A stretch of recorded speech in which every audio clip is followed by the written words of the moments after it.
Lecture number 11 group by feature in power BI query editor. Group by feature data को summarize करता है based on one और more aggregate function. Aggregate function 5 किस्म के होते हैं: mean, max, count, sum and average. इन functions की बेस को हम अपने डाटा को समराइज कर सकते हैं। ये देखिए, मैंने पावर बीआई क्यूरी एडिटर में एक डाटा सेट को इंपोर्ट किया है। ये डाटा सेट 5 कॉलम्स पे मुश्तमिल है: employee number, employee name, region, employee joining date, employee salary. Region की बेस पे मैं डाटा को समराइज़ करना चाहता हूँ। मान लीजिए मैं ये चाहता हूँ कि किस रीजन में हम टोटल सैलरी कितनी पे कर रहे हैं। इस तरह मैं डाटा को समराइज़ करना चाहता हूँ। इसके लिए हमारे पास क्यूरी एडिटर में एक बहुत पावरफुल फंक्शन मौजूद है जिसका नाम है ग्रुप बाय। ये देखें, ये ग्रुप बाय फीचर जो है under the home tab group by feature available है।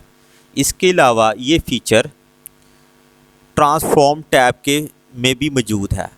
क्लिक ऑन ट्रांसफॉर्म टैब, पहली ऑप्शन ग्रुप बाय। इसके अलावा क्यूरी एडिटर ने ये फीचर तीसरी जगह पे भी दिया है। अगर हम किसी भी कॉलम पे राइट क्लिक करेंगे तो ये देखें 12वें 13वें नंबर पे ये ऑप्शन ग्रुप बाय की मौजूद है।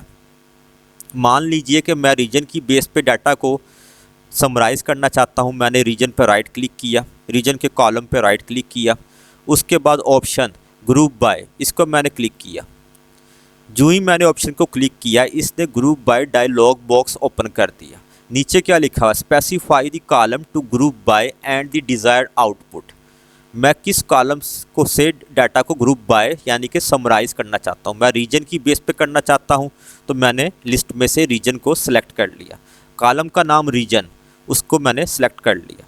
नीचे न्यू कॉलम नेम, जो रिज़ल्ट है समराइज़ का वो कौन से कॉलम में, वो किस कॉलम में शो हो उसका नाम मेंशन करना है। मान लीजिए इसका नाम मैं रख देता हूँ region wise total salary.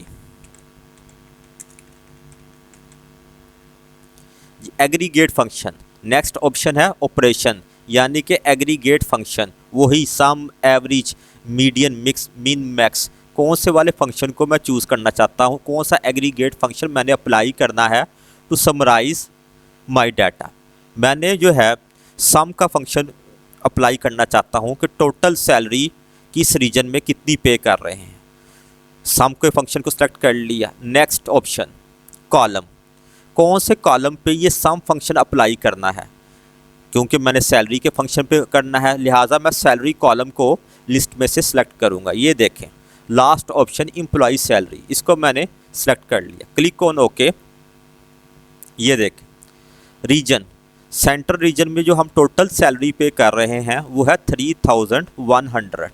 South region में टोटल सैलरी पे कर रहे हैं वो है 2300 and so on. Group by feature में कुछ और भी ऑप्शंस मौजूद हैं। मैं आपको रिवर्ट करके वो ऑप्शन भी दिखाना चाहता हूँ। अप्लाइड स्टेप में मैंने लास्ट ऑप्शन को रिवर्ट किया, क्रॉस के साइन पे क्लिक किया, मेरा डाटा रीस्टोर हो गया। अगेन रीजन के कॉलम पे क्लिक करता हूँ, उसकी बेस पे डाटा को समराइज़ करना है। ग्रुप बाय फंक्शन पे क्लिक किया, रीजन के कॉलम को सिलेक्ट किया, न्यू कॉलम नेम, मैं ये जानना चाहता हूँ किस रीजन में सबसे कम तनख्वाह है। Minimum salary paid. जी, एग्रीगेट फंक्शन में कौन सा फंक्शन चूज़ करूँगा? जी हाँ, मिन फंक्शन, मिनिमम फंक्शन जो है वो चूज़ करूँगा। किस पे अप्लाई करना है मिनिमम फंक्शन, कौन से कॉलम पे अप्लाई करना है? सैलरी के कॉलम पे, किसकी तनख्वाह सबसे कम है उस पर क्लिक किया, employee salary. Click on okay. ये देखें सेंट्रल रीजन में सबसे कम तनख्वाह वो है 500, साउथ के रीजन में सबसे कम तनख्वाह 200 और ईस्ट रीजन में सबसे कम तनख्वाह 300, यानी कि साउथ रीजन में सबसे कम तनख्वाह 200 है। मैं अपने स्टेप को सिर्फ आपको समझाने के लिए रिवर्ट कर रहा हूँ। ये देखें साउथ रीजन में 1116 एम्प्लॉय नंबर, साउथ रीजन सबसे कम तनख्वाह 200 ले रहा है। ये देखें इस तरह हम अपने डाटा को एनालाइज कर सकते हैं, एनालिसिस कर सकते हैं और इसको समराइज कर सकते हैं ग्रुप बाय फंक्शन की बदौलत। आपका बहुत शुक्रिया।